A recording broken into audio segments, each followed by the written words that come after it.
ಬೆಳಗಾವಿಯಲ್ಲಿದ್ದರು ಖರ್ಗೆ ಮತ್ತು ರಾಹುಲ್ ಗಾಂಧಿ ಅವರು ಕೂಡ ಹೊರಟಿದ್ದಾರೆ. ಬಡವರ ಬದುಕಿನ ಬಗ್ಗೆ ಒಂದು ರೂಪವನ್ನು ಕಲಿಸಿಕೊಟ್ಟಂಥ ಒಬ್ಬ ಹಿರಿಯ ನಮ್ಮ ನಾಯಕರು.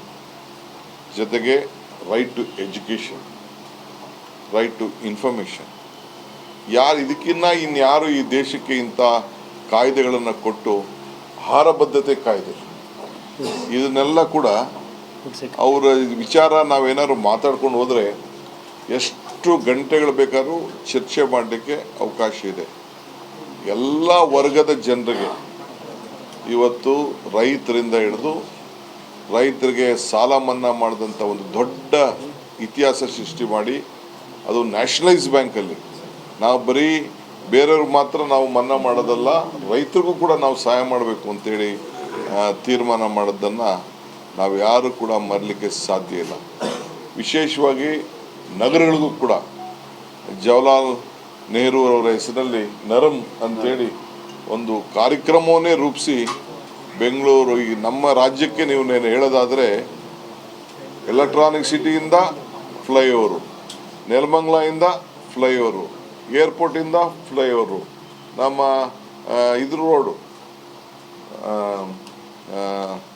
ಕೋಲಾರ ರೋಡು, ಇವೆಲ್ಲ ಕೂಡ ಬೆಂಗಳೂರು ನಗರಕ್ಕೆ ಇಷ್ಟು ನೀವು ಶಕ್ತಿ ಕೊಡ್ತಾ ಇದ್ದೀರಿ, ಇಷ್ಟು ಆರ್ಥಿಕವಾದಂಥ ಸಹಾಯ ಮಾಡ್ತಾ ಇದ್ದೀರಿ ಬೆಂಗಳೂರು ನಗರಕ್ಕೆ ಅಂತೇಳಿ ಅತಿ ಹೆಚ್ಚು ಬೆಂಗಳೂರು ನಗರವನ್ನು, ಕರ್ನಾಟಕ ರಾಜ್ಯವನ್ನು ಪ್ರೀತಿ ಮಾಡಿದಂಥ ನಮ್ಮ ಪ್ರಧಾನಮಂತ್ರಿಗಳನ್ನು ನಾವು ಮರೀಲಿಕ್ಕೆ ಸಾಧ್ಯ ಇಲ್ಲ. ಇವತ್ತು ನಾವು ಒಂದು ದೊಡ್ಡ ಐತಿಹಾಸಿಕವಾದಂಥ ಸಭೆಯನ್ನು ಇಟ್ಟಿದ್ದು ತಾವೆಲ್ಲ ಗಮನಿಸಿದ್ರಿ. ಒಬ್ಬ ಎಕನಾಮಿಕ್ ಲಿಬರಲೈಸೇಷನ್, ಇನ್ಫ್ರಾಸ್ಟ್ರಕ್ಚರ್ ಪ್ರಾಜೆಕ್ಟ್ಸು ಏನೆಲ್ಲ ಈ ಗಂಟೆಗಟ್ಟಲೆ ಮಾತಾಡ್ಬೋದು. ನಾವು ಅದನ್ನು ಬೇರೆ ಸಂದರ್ಭದಲ್ಲಿ ನಾವು ಮಾತಾಡ್ತೇವೆ. ಇವತ್ತು ನಾವು Congress extended work committee Mahatma ಗಾಂಧೀಜಿಯವರು ಕಾಂಗ್ರೆಸ್ನ ನಾಯಕತ್ವ ವಹಿಸಿದ್ದನ ಬಗ್ಗೆ ನಾವೆಲ್ಲ ಸ್ಮರಿಸ್ಕೊಂಡು ಮಲ್ಲಿಕಾರ್ಜುನ್ ಖರ್ಗೆ ಅವರ ಅಧ್ಯಕ್ಷತೆಯಲ್ಲಿ ಇವತ್ತು ನಾವೆಲ್ಲ ಸಭೆ ಮಾಡಿದ್ದೋ. ಆ ಸಭೆಯ ನಿರ್ಣಯವನ್ನು ಈಗಾಗಲೇ ನಾವು ನಿಮಗೆಲ್ಲ ನಾವು ತಿಳಿಸಿದ್ದೇವೆ. ಆದರೆ ಇಂಥ ಒಂದು ತೊಂದರೆ ಆದ ದೃಷ್ಟಿಯಿಂದ ನಾಳೆ ಏನು ನಾವು ಇಟ್ಕೊಂಡಿದ್ದಂಥ ಜೈ ಬಾಪು, ಜೈ ಭೀಮ್, ಜೈ ಸಂವಿಧಾನದ ಏನು ಬೃಹತ್ ಸಮಾವೇಶ ಏನು ನಾವು ಇಟ್ಕೊಂಡಿದ್ದೇವೆ ಅದನ್ನು ನಾವು ಸದ್ಯಕ್ಕೆ ರದ್ದು ಮಾಡಿದ್ದೇವೆ. ಮುಂದಕ್ಕೆ ಯಾವ ರೀತಿ ಕಾರ್ಯಕ್ರಮ, ಯಾವ ರೀತಿ ಅದನ್ನು ರೂಪಿಸ್ತೇವೆ ಅಂತೇಳಿ ನಾನು ನಮ್ಮ ವರಿಷ್ಠರ ಹತ್ರ ಚರ್ಚೆ ಮಾಡಿ ತಮಗೆಲ್ಲ ನಾನು ತಿಳಿಸ್ತೇನೆ. ಈಗ ನಾನು ಎಲ್ಲ ನಮ್ಮ ನಾಯಕರುಗಳಿಗೆ, ರಾಜ್ಯದ ವಿವಿಧ ಮೂಲೆಯಿಂದ ಬರುವಂಥ ನಾಯಕರುಗಳಿಗೆ ನಾನು, ಯಾಕೆಂದರೆ ಅವರೆಲ್ಲ ವಾಹನಗಳಲ್ಲಿ ಹೊರಟಿರ್ತಾರೆ, ಅನೇಕ ಸಿದ್ಧತೆಗಳನ್ನು ಮಾಡ್ಕೊಂಡಿರ್ತಾರೆ, ಎಲ್ಲರೂ ಕೂಡ ನಾನು ಮನವಿ ಮಾಡ್ಕೊಳ್ತಾ ಇದ್ದೇನೆ. ಈ ಕಾರ್ಯಕ್ರಮ ರದ್ದಾಗಿದೆ. ಆದರೆ 10:30 ಗಂಟೆ 11 ಗಂಟೆ 10:30 ಗಂಟೆ ಸಂದರ್ಭದಲ್ಲಿ ನಾವು ಅದೇ ಒಂದು ಏನು ವೇದಿಕೆ ನಿರ್ಮಾಣ ಮಾಡಿದ್ದೇವೆ ಆ ಜಾಗದಲ್ಲೇ ಅವರಿಗೆ ಗೌರವವನ್ನು ಸಲ್ಲಿಸುವಂಥ ಕಾರ್ಯಕ್ರಮವನ್ನು, ಏಕೆಂದರೆ ಯಾರ್ಯಾರು ಇದ್ದೀರಿ ಅವರೆಲ್ಲರೂ ಕೂಡ ಪಾಲ್ಗೊಳ್ಬೇಕು ಅಂತೇಳಿ, ಏಕೆಂದರೆ ಭಾಳ ಜನ ಹೊರಗಡೆಯಿಂದ ಬಂದುಬಿಟ್ಟಿದ್ದಾರೆ, ಅವರೆಲ್ಲರೂ ಕೂಡ ಗೌರವವನ್ನು ಸಲ್ಲಿಸುವಂಥ ಒಂದು ಅವಕಾಶವನ್ನು ಮಾಡಿಕೊಡ್ಬೇಕಾದ್ದು ನಮ್ಮ ಕರ್ತವ್ಯ. ಸೊ ಅದೇ ವೇದಿಕೆಯಲ್ಲಿ 10:30 ಗಂಟೆಗೆ ದಟ್ ಇಸ್ ಬೆಟರ್, ನೋ 10:30 ಬೇಕಾದ್ರೆ ಒಂದು ಹಾಫ್ ಆನ್ ಅವರ್ ಬೇಕಾದ್ರೆ ನೋಡೋಣ. 10:30 ಗಂಟೆಗೆ ನಾನು ಎಲ್ಲ ನಾಯಕರುಗಳು ಯಾರು ಬೆಂಗಳೂರಿಂದ ಬಂದಿದ್ದೀರಿ, ಹೊರಗಡೆಯಿಂದ ಬಂದಿದ್ದೀರಿ, ರಾಜ್ಯದ ಮೂಲೆಯಿಂದ ಬಂದಿದ್ದೀರಿ, ತಾವಿದ್ದು ಆ ಒಂದು ಸಭೆಯಲ್ಲಿ ಗೌರವವನ್ನು ಸಲ್ಲಿಸುವಂಥ ಒಂದು ಸಭೆಯಲ್ಲಿ ತಾವೆಲ್ಲ ಪಾಲ್ಗೊಳ್ಬೇಕು ಅಂಥೇಳಿ ನಾನೆಲ್ಲರೂ ಕೂಡ ನಾವು ಪ್ರಾರ್ಥನೆಯನ್ನು ನಾವು ಮಾಡ್ತಾ ಇದ್ದೇವೆ. ಮತ್ತು ನಮ್ಮ ಪ್ರೋಟೋಕಾಲು, ನಮ್ಮ ಟೀಮ್ ಏನಿದೆ KPCC ಅವರು, ನಾವು ಹೊರಗಡೆಯಿಂದ ಸುಮಾರು ಈಗಾಗಲೇ 140 ಜನ MP ಗಳು ಬಂದಿದ್ದಾರೆ, ಲೀಡರ್ಸ್ ಬಂದಿದ್ದಾರೆ. ಎಲ್ಲರೂ ಕೂಡ ಅವ್ರು ಹೋಗೋವರೆಗೂ ಕೂಡ ನೀವು ಅವರ ಏನು ಪ್ರೋಟೋಕಾಲ್ ಮೇಂಟೈನ್ ಮಾಡಬೇಕಾಗಿದೆ.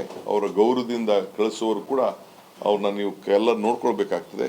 ಸೊ ಅದರಿಂದ ನೀವು ಯಾರು ಕೂಡ ಮಧ್ಯೆ ಅವ್ರನ್ನ ಬಿಟ್ಟು ಹೋಗಬಾರ್ದು, ಅದನ್ನು ಮುಂದುವರಿಸಬೇಕು. ಕೊನೆ ಫ್ಲೈಟ್ ಅವ್ರಿಗೆ ಹಚ್ಚೋವರೆಗೂ, ಅವ್ರ ಊರಿಗೆ ತಲುಪೋವರೆಗೂ ಕೂಡ ನೀವು ಅವ್ರನ್ನ ಮೊದಲಿಂದ ಏನು ನಿಮಗೆ ಜವಾಬ್ದಾರಿ ವಹಿಸಿದ್ದೋ ಆ ಕೆಲಸನ ಮುಂದುವರಿಸಬೇಕು. ಮತ್ತು ನಾವೀಗಾಗಲೇ ಇಂಡಿಗೋ ಅವ್ರ ಹತ್ರ ಮಾತಾಡ್ತಾ ಇದ್ದೀನಿ, ದೆಹಲಿಗೂ ಕೂಡ ನಾನು ಮಾತಾಡ್ತಾ ಇದ್ದೀನಿ.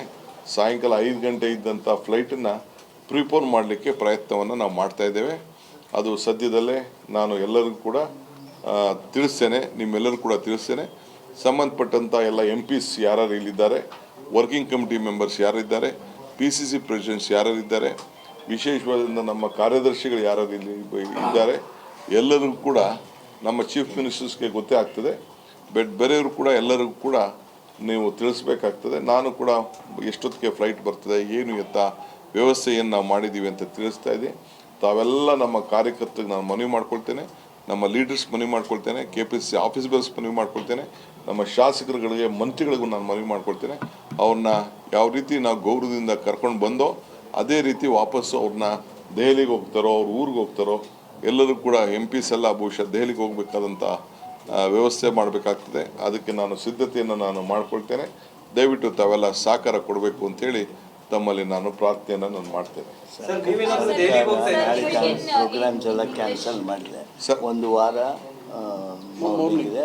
ನಾಳೆ ಸರ್ಕಾರಿ ಕಚೇರಿಗಳೆಲ್ಲ ನಾಳೆ ಸರ್ಕಾರ ಈಗಾಗಲೇ ನಾವು ಗೌರವವನ್ನು ಸಲ್ಲಿಸಬೇಕಾಗಿದೆ. ಸರ್ಕಾರ ರಜೆ ಘೋಷಣೆ ಮಾಡಿದೆ. ಸೊ ಆ ದೃಷ್ಟಿಯಿಂದ ನಮ್ಮೆಲ್ಲ ಕಾರ್ಯಕ್ರಮಗಳನ್ನು ರದ್ದಾಗಿದೆ.